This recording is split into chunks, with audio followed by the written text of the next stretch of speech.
spray. This is Jack Burton in the Pork Chop Express, and I'm talking to whoever's listening.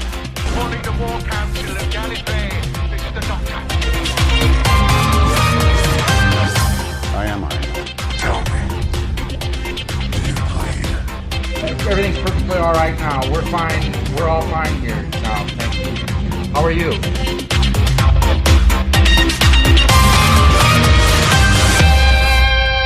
Hello and welcome to the latest episode of the Following the Nerd live show with me, Mark. And me, Saxon. And it's like the middle of the night and I just want to die. Yeah. So do you know what this is? This is just going to be a nice little laid-back chat. Oh. Do you know what this is? This is coming to a friend's house where you just can't participate in the conversation. All you're doing is listening in. Do you know, I drive myself and a mate car share to work. Uh-huh. And we've talked about just setting up a mic in the car and just recording our conversations. That's actually quite a popular thing now. There's a lot of people doing that. Really? Like, have you heard of Steve-O from Jackass? Yeah, I know. Yeah, he's got a podcast now where he has kind of like the podcast mobile. Right. It's like a converted van. It's a van, and he's got like like this weird kind of like fold out bed in the back and stuff, and you know, like he travels around the world and he interviews people. And he's got like mics and all set up. Like there's a mic that plugs into the side of his door. And it's right into his face, so like, he takes them out in the wee drive. Okay. And just have this chat as they drive about. It's really interesting. Yeah, well, because we have fascinating conversations in the car. What is it about the car? Because I find that's the best place to have a conversation. I don't know. I think it's because you're concentrating on something else and you're not really placing everything that you're saying. Yeah, so there's a more natural flow. Flows easier. You know, like where you're not second guessing everything you say, and you know, I think your mind just is like right and concentrating on the road, and the conversational part of your brain's just like la la la la la. My trouble with that is there would be so many but hang on a second, there's a roundabout. Move, will you? Come on. There'd be a lot of that, and if I were to do a podcast but maybe not that put way. it out live. Don't put it out live. Even still, like that would just be a nightmare for editing. Okay. Right, so the world's still a mess. Politics has gone up the left. Boris Johnson looks like he's out. Trump's being impeached. It's great, isn't it? Crazy. I've been like so up to date with this stuff. It's unreal. I actually saw, I think it's BBC Two have a program at the minute, and I forget the name of it, but it's kind of like a quote unquote satire. Mm-hmm. And this guy came on and he had this really, really great joke where he was being interviewed by the host of the show, and he said, "There's this great new series I've been watching. It's called The UK." And this is the season finale. Have you seen it? It's gone mad. Yeah, it's brilliant. I can't wait to see how it ends. Yeah, do you know, right, I was in Easton in Belfast the other day, and do you know the way at the main aisle going through the door, they always have like the book of the week or whatever it is, and my wife and kids were there away down in the belly of the beast trying to buy stuff for school or whatever, and I went over and I picked up David Cameron's new book, his memoirs. Yes, his tell-all. Now, I have no time for David Cameron at all. No, neither I think do I. he left this country a shambling mess. Yeah, he and then basically screwed it all up and walked out the back door. But I lifted the book and I read the first couple of lines, the first couple of pages of it while I was waiting, and I'm actually going to buy it. All right. Because I don't care about him, but I would like to know the mechanics of what was going on at that period.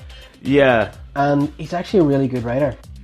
Like, he's a really good writer. The first three pages, I think I read the 3 pages in a couple of minutes, and they flowed so well. In all fairness, though, is it ghostwritten, or is it actually him? I don't know. I mean, he says in the beginning of it that this whole time in number 10 Down Street, he had like a guy, like a what's the word? Somebody who would come in and chronicle every week what he'd been doing. He would take notes and he'd record stuff. So he was saying it was really easy to write the book because he had everything basically already written and complete records. I see. And like, it's based of a book. I'd say it's probably near 800 or 900 words or pages, pages. So, but yeah, and I was like thinking to myself, who the hell am I? Yeah. Who is this guy? Yeah, you're sitting reading a conservative leader's book who completely destroyed the United Kingdom as we know it. And I want to read it, and as I say, not to sympathise with him. He can go to hell for all I care. But like, you want the facts. What was happening? But the trouble is, it's being written from the perspective of the guy who did all this in the first place. And you know what they say, there are no villains. Everyone thinks they're the hero of their own story. Of course. So everything in this book will all be glorified. Of course. It'll all be, I tried, guys, I tried and I failed. But I like to think in our current climate, the one thing, although it seems a lot of people aren't actually learning to do this, but I think we're learning to read between the lines. We're not. That's getting worse. I like to think people like you and I are. You and I are a dying breed, I Monfer. still think that 90% of the population have a notion. They're just No, like, they TV don't. says this. Yeah, the news doesn't lie. Yeah, I think that's, but I think, I would like to imagine I could lift the book and read it and say, well, you're obviously spouting shit here because we know what was happening at this stage. Yeah. But I find myself actually wanting to read it. Who are you? I don't know. Anyway, it's not what we're here to talk about. No, it's not. This isn't the politics show. We're here to talk about fun stuff. Yes, this isn't news night. This is nerd night. This is Nerd Night. So, breaking news right now. Of course, we talk about on the show all the time about the CW's big Christmas crossover, Infinite Crisis on Infinite Earths. Oh, yes. And this week we've had it confirmed that Tom Welling is coming back. Yes. As Clark Kent, hopefully as Superman. Yeah, no, for a fact he will be. Erica Durance is returning as Lois Lane. Nice. And we were, of course, hoping that Michael Rosenbaum would be back as Lex Luthor. These all are, of Yeah. course, the stars of Smallville. No sign of Chloe Sullivan, though. No, sorry, no. I wouldn't imagine. No, I don't think they'll let her out for Time for Good Behaviour. But Michael Rosenbaum, who, of course, played Lex Luthor, and I think he was the one the fans almost wanted back the most.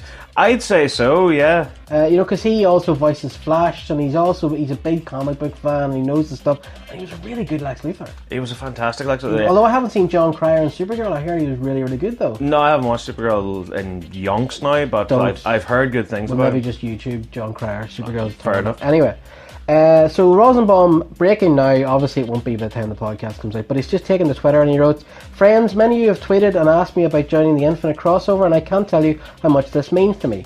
I will be straight up about this. Warner Brothers called my agents on Friday afternoon when I was in Florida visiting my grandfather in a nursing home. Their offer?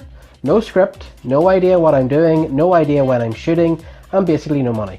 And the real kick in the ass, we have to know now. My simple answer was pass. I think you can understand why. I hope this answers all of your questions. Lovingly, Rosenbaum." Yeah. Ooh. Well, there's two sides to every coin. With this one, for me, yeah, on the one hand, I can see that's incredibly unprofessional of the WB to do this in the first place. Yeah. Just ring up an actor and go, hey, we've no script, we've got absolutely nothing to offer you. Do you want to be in this? Yeah. But on the other side of the coin, I can see where the Warner Brothers network and the CW and all are coming from, where they're ringing them up and saying, look, we don't know. This is basically putting the feelers out there. We have like 1,000,001 other people we have to call today. Yeah. This is basically we're doing this thing. Do you want to be involved? But the first thing here is, like, it's only a couple of months away now.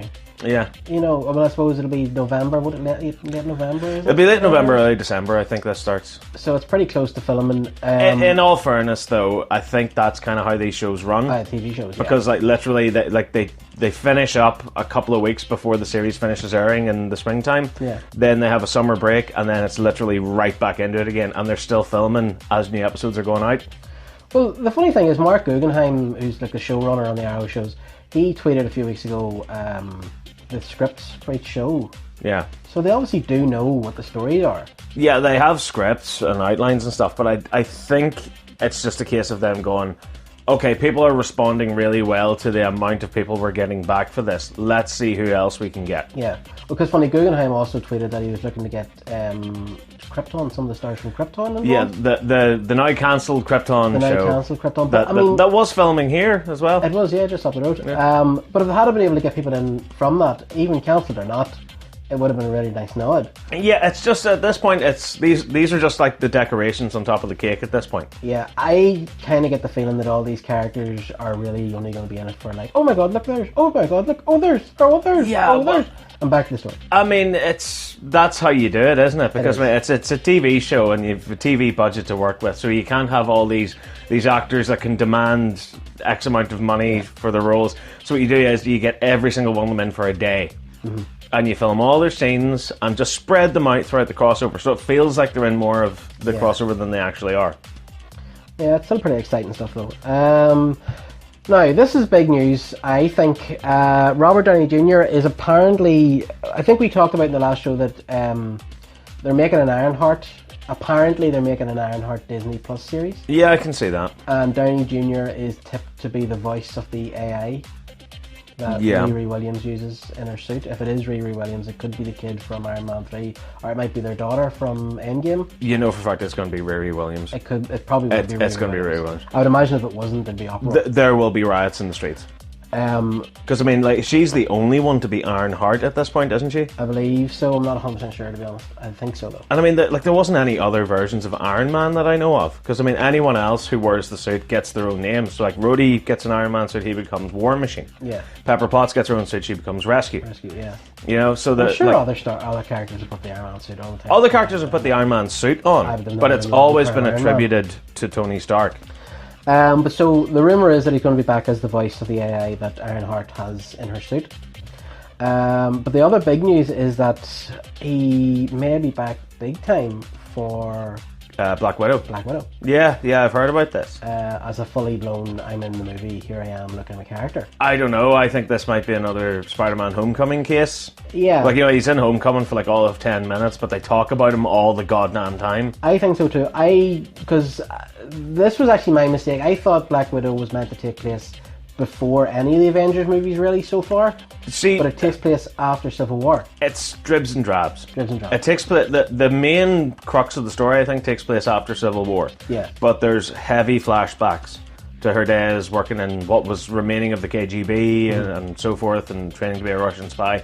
And I think it's going to delve into the new Black Widow, whose name escapes me at this current moment in time. So you think she's been set up? I'm very tired. Yeah. But the two of them train together. So Scarlett Johansson's character and this other person, they train together. Like in the flashbacks you see in Age of Ultron. But I think she goes off and goes rogue or something like that, much like Black Widow does. She ends up falling in with the USA side and blah, blah, blah, Avengers, so forth. So in that timeline after Captain America Civil War, she meets up with this dark version of Black Widow, and the two of them fight it out. Okay. Now, I don't you ever watch New Rockstars? Yes, I watch them frequently. Now, is this the theory where the Soul Stone thing? Have you seen this one? It's like they only uploaded today or yesterday. Yeah. Yeah. I think it's actually quite an interesting idea. Makes sense to me. So basically the theory is that they're saying there's a good chance that whenever Tony dies at the end of Endgame, spoilers, Yeah. before he clicks his fingers, he might have made some sort of deal to get Black Widow back. Yeah. And the idea being that whenever Captain America leaves back the Soul Stone, it might open the window to get her soul back. Yeah, I mean, that's been a theory that's been going around ever since Endgame came out. Yeah, so they're tying it in, and what they're sort of saying is that, do you know where there was like a whole scene filmed with the girl from 13 Reasons Why? Yeah, and she was supposed to be Morgan Stark growing up. In the future. And that scene wasn't used, obviously, in the movie because test audiences didn't like it. Stupid test audiences. But they were saying, what about if that scene pops up in Black Widow? And you would still technically, Robert Downey Jr. would be in the movie. Bit of a stretch. I think it's a bit... I like the idea, though. I like the idea, don't get me wrong. I love fan theories like this. Yeah. New rock stars are great for breeding that sort of thing. They are. But none of them ever come to light, though. No, they don't. But they are great. They're great watching. They're nonsense, but they're entertaining nonsense. They're very entertaining. I like that guy. Hi, I'm Eric Voss. Eric Voss, Yeah. He's great. And Sam Basher as well. But I think, realistically looking at it, now, in Endgame, there's two snaps. Mm-hmm. Bruce Banner, first of all, snaps as Professor Hulk. He tried to bring her back and he failed. It didn't work with the stones. I don't think that would be any different for Tony Stark. Because, again, his snap is exactly the same thing. It follows the exact same rules of that reality where you snap, you bring everyone that was taken away with the Infinity Gauntlet back. You can't undo what's been done on Vormir. Okay, but I agree with that theory, but the whole thing could be that maybe it's a soul for a soul. Because the snap didn't kill the Hulk, but it did kill Tony. But you see, everyone forgets this. Everyone forgets the one line from Endgame where the Hulk walks up to the Infinity Gauntlet and says, no one else could use this but me because the radiation is mostly gamma and I'm made from gamma radiation. This would kill anyone else. So it doesn't matter. Tony could have made that sacrifice, that wish. No matter what, he was still going to die. Yeah. Because he's just a human, he's a man. Like, I mean, yeah, he's got the nano suit on and it's absorbing most of the power. It still kills him. Oh, yeah, but maybe if he did go down the road, maybe he decided to trade his soul. You know, so I guess there could be something to it. Anyway, I do think there's a good chance that Scarlett Johansson's Black Widow could make a return? I don't. You don't? I think what's going to happen is it's going to be everything set after Civil War. It's going to be her contact.